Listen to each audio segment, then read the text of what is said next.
बिस्मिल्लाहिर्रहमानिर्रहीम। अस्सलाम वालेकुम नाज़रीन, आप यूट्यूब चैनल देख रहे हैं। मैं इमरान ख़ान हूँ। इस्टेब्लिशमेंट और इमरान ख़ान साहब के दरमियान जो राब्ते हैं उनकी तस्दीक बार बार सामने आ रही। इमरान ख़ान साहब ने पहले कहा था कि बिल्कुल ऐसी बात है, बल्कि उन्होंने ये कहा था कि मैं झूठ बोलता नहीं और सच में अभी बोल नहीं सकता। लेकिन ख़बर मेरे पास मौजूद है, मैं आपको बता देता हूँ क्योंकि अब वक्त आ गया है कि ये ख़बर आपके साथ शेयर कर दी जाए। इमरान ख़ान साहब की एक बहुत ही अहम इस्टेब्लिशमेंट की शख्सियत से मुलाकात हुई गुज़िश्ता दिनों, और उस मुलाकात का एजेंडा क्या था, क्या उसमें बातें हुई, कुछ चीज़ें जो मुझे पता है मैं आपके साथ शेयर कर देता हूँ आज के इस वीलॉग में। सबसे पहले तो आप ये देखें ये मुलाकातें हो क्यों रही हैं। पाकिस्तान की जो इस्टेब्लिशमेंट है ना नाज़रीन, एक बात आप अच्छी तरह अपने दिमाग में बैठा लें कि पाकिस्तान की इस्टेब्लिशमेंट कभी भी अपोजिशन में नहीं रह सकती। यानी इस एस्टेब्लिशमेंट को हमेशा हुकूमत में रहना होता है। जो भी हुकूमत बनी हुई हो, ये इस हुकूमत के साथ अच्छे ताल्लुकात रखती है एस्टेब्लिशमेंट। जैसे ही कोई हुकूमत जाने वाली हो और कोई दूसरी हुकूमत ज़्यादा मकबूल हो रही हो और उसने आना हो, या कोई पॉलिटिकल पार्टी हुकूमत में आने वाली हो, एस्टेब्लिशमेंट उसके साथ ताल्लुकात बढ़ाना शुरू कर देती है। ये एक सेट पैटर्न है, एक फार्मूला है, क्योंकि एस्टेब्लिशमेंट कभी भी अपने आप को इररेलेवेंट नहीं रख सकती, हुकूमत से अपने आप को दूर नहीं रख सकती। उनके सारे मामलात हुकूमत के साथ चलते हैं, तमाम इदारे हुकूमत के अंडर आते हैं, और एस्टेब्लिशमेंट ने जो भी करना होता है इस मुल्क में, जो पॉलिसी चलानी होती है, जिस तरीके से चलना होता है, वो हुकूमत के साथ मिलकर हो सकता है, अपोजिशन के साथ मिलकर नहीं हो सकता। तो एस्टेब्लिशमेंट हमेशा ये देखती है कि जो जा रहा हो उससे अपने ताल्लुकात को कम करना शुरू करती है, और जो आ रहा हो उसके साथ अपने ताल्लुकात को बढ़ाना शुरू करती है। इसीलिए वो अपना रोल प्ले कर सकती है। एक तो ये बात आप क्लियर करें। जब इमरान खान के खिलाफ रजीम चेंज ऑपरेशन किया गया तो उसके बाद एक हुकूमत बनाई गई पाकिस्तान में।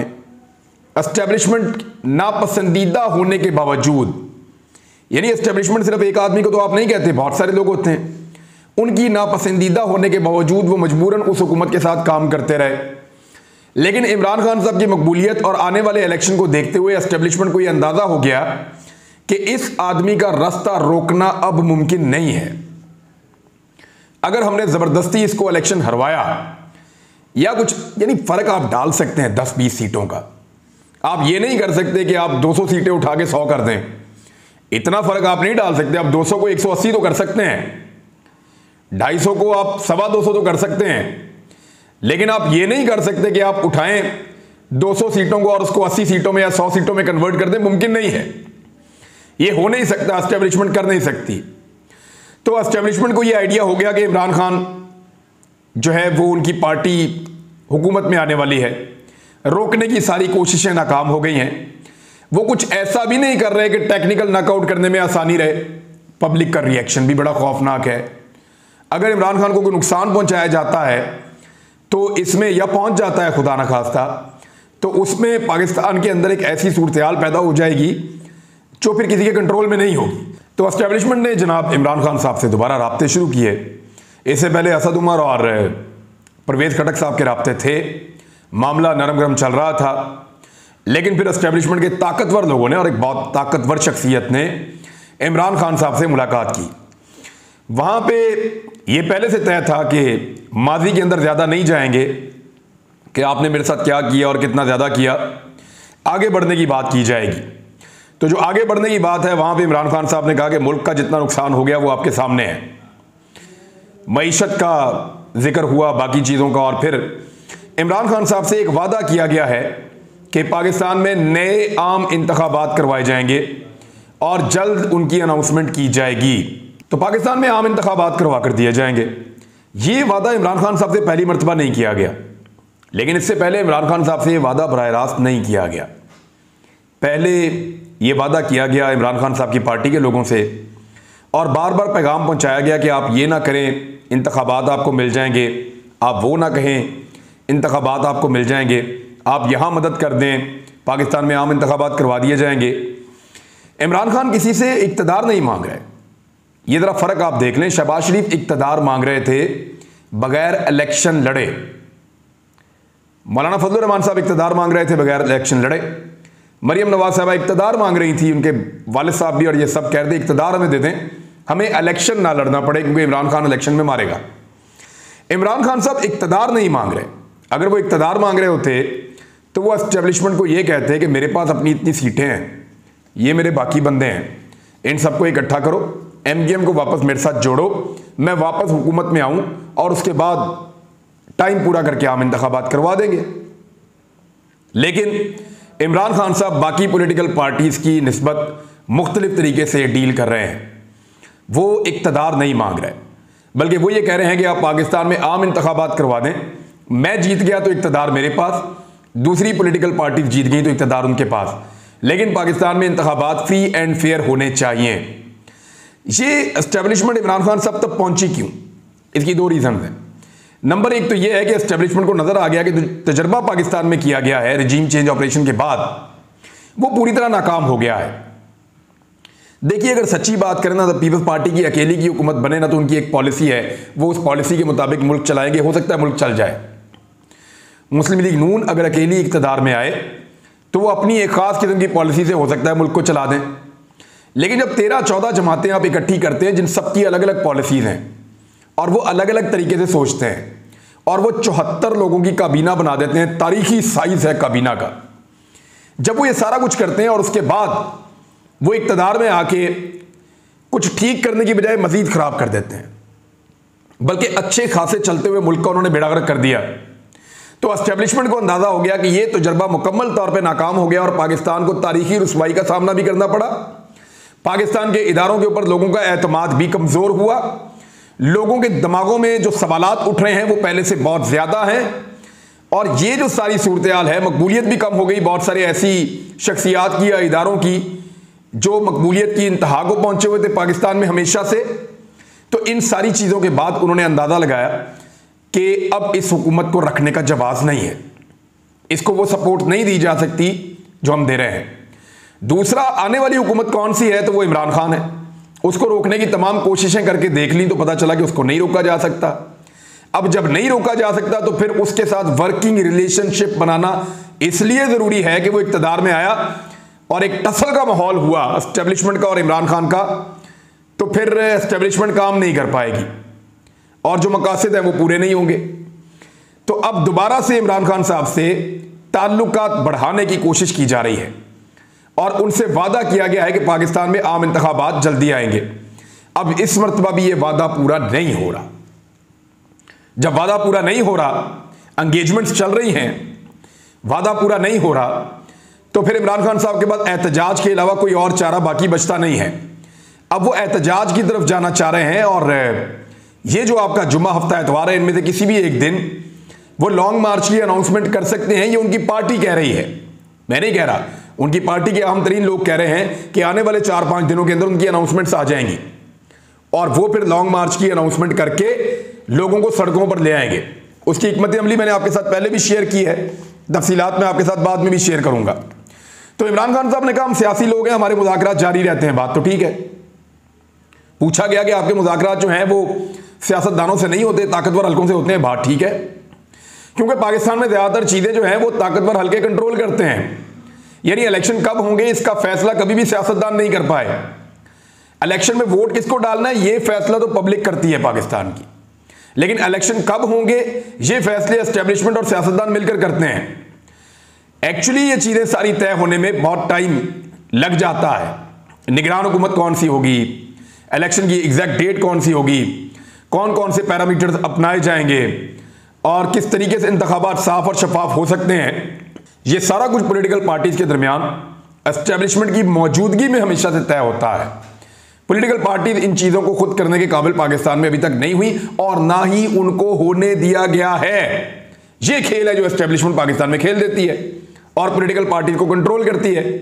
यानी नून लीग अच्छी खासी एक मुज़ामती पार्टी बन रही थी, एक ऐसी पार्टी जो एस्टेब्लिशमेंट की सियासत के खिलाफ थी, लेकिन उस पार्टी को लाके इक़्तिदार में बिठा दिया डील करके, उनके केसेस सारे के सारे खत्म करवा दिए। मरियम नवाज का पासपोर्ट भी वापस दे दिया। वो मरियम नवाज जो कहती थी प्लेट में रख के लाओगे मैं नहीं लूंगी, वो पासपोर्ट लेकर अब उनकी अगली प्रेस कॉन्फ्रेंस लगता है जाके एवन फील्ड अपार्टमेंट से होगी। एवन फील्ड ये वो अपार्टमेंट है जिसमें शरीफ खानदान के तमाम बच्चों के बयानात हैं, हमारे हैं, हम इनमें रहते हैं, हम बेनिफिशियल ओनर हैं, हम इनको डील करते हैं।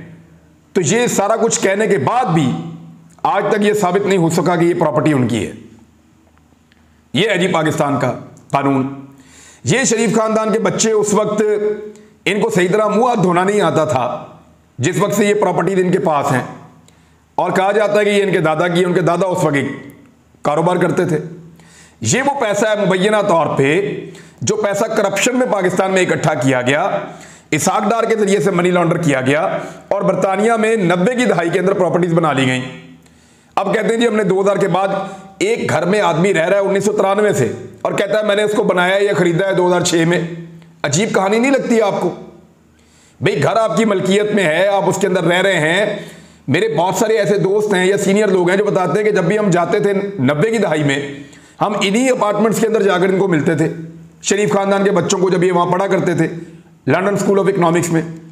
तो बात यह है ये अपार्टमेंट इनके पास है, इनकी मलकियतें, शुरू से वहां पे रह रहे हैं और इनके अपने बयानात हैं, इनकी अपनी तस्वीर है, इनके लीडर्स के बयानात हैं। लेकिन अदालत में इस बुनियाद के ऊपर इनका केस खत्म हो जाता है कि ये जो अपार्टमेंट्स हैं ये तो इनके है ही नहीं। यानी अजीबोगरीब सूरत हाल है इस मुल्क के अंदर। इसी तरह एनआरओ माजी में दिया जाता रहा है, इसी तरह दोबारा दिया जा रहा है। और इमरान खान साहब अगर मुज़ाकरात ना करें या बातचीत ना करें और बातचीत के दरवाजे बंद कर दें और सिर्फ पब्लिक का प्रेशर उठाएं और बहुत ज़्यादा उठाएं, तो फिर भी अल्टीमेटली जो भी चीज़ तय होनी है वो बातचीत में ही होनी है। तो मेरे ख्याल में दोनों चीज़ें पैरेलल करने की ज़रूरत है। पब्लिक को वो मोटिवेट कर रहे हैं जिसके ज़रिए से वो बहुत बड़े पैमाने पर अवामी ताकत इकट्ठी करके इलेक्शन तक लेकर जाना चाहते हैं।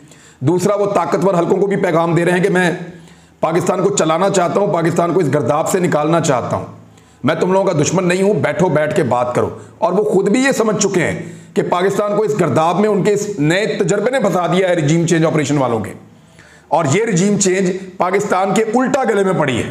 इमरान खान साहब का जो केस था, जो जज को धमकी वाला मामला था, खातून जज वाला, उसमें इमरान खान साहब की माफ़ी कबूल हो गई और तौहीन अदालत का नोटिस खारिज हो गया।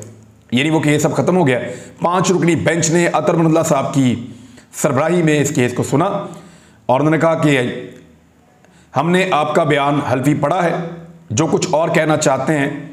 बादियों नज़र में ये तौहीन अदालत थी, लेकिन इमरान खान ने नेक नियति साबित की और माफ़ी मांगने गए। हम तौहीन अदालत का नोटिस खारिज करके कार्रवाई ख़त्म कर रहे हैं। ये लार्जर बेंच का मुतफ़िका फ़ैसला है और हम इमरान खान के कंडक्ट से भी मुतमईन हैं। जिसके बाद अदालत ने तौहीन अदालत का शो का नोटिस खारिज करते हुए कार्रवाई ख़त्म करने का हुक्म दे दिया।